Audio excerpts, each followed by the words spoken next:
Yeah, it's a very difficult problem. So traditionally, prosecutors have enormous, really unlimited discretion in their charging decisions, and they effectively have absolute immunity from any kind of liability for any decisions they make as prosecutors.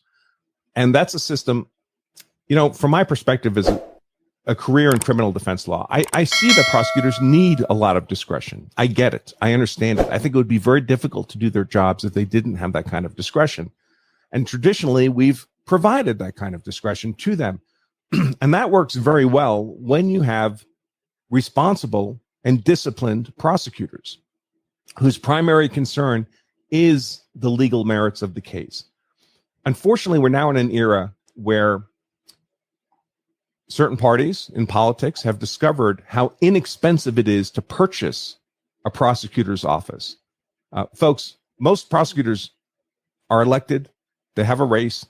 Usually the people running for the seat are longstanding members of the legal community, older guys or gals. Everybody in the legal community knows them. They're very familiar faces. It hardly matters which of them ends up getting the office, except for them personally. They might spend a few $1,000s each running for the elected office of prosecutor in that district.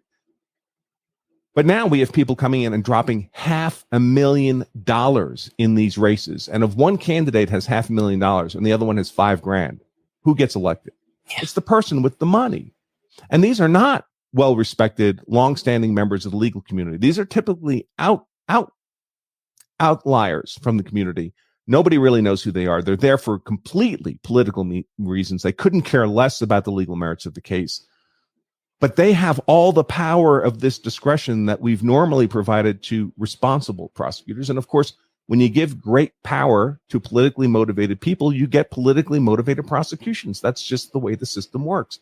And the only real solution under our current system is for the people in the district, the constituency, to know who's getting elected to these offices. But I bet most of the people who are watching this show in these comments have no idea who their local prosecutor is.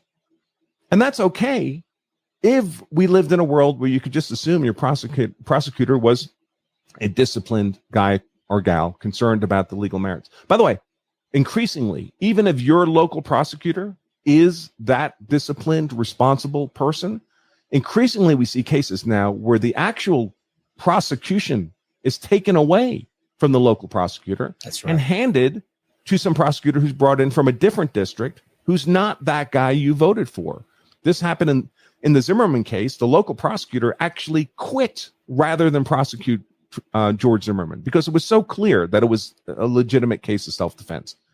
But that didn't save George Zimmerman. They just brought in Angela Corey from the Jacksonville district, and she was happy to prosecute him.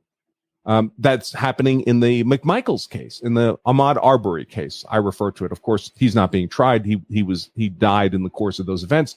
But the two McMichaels and Roddy Bryan, they went through 3 local prosecutors declined to prosecute that case until it got politically energized, and then they brought a prosecutor in from outside the district. So unfortunately, even if on a local level, your prosecutor, you elect someone responsible, that doesn't necessarily save you from a politically motivated prosecution. Not to mention, of course, if things go to the federal level.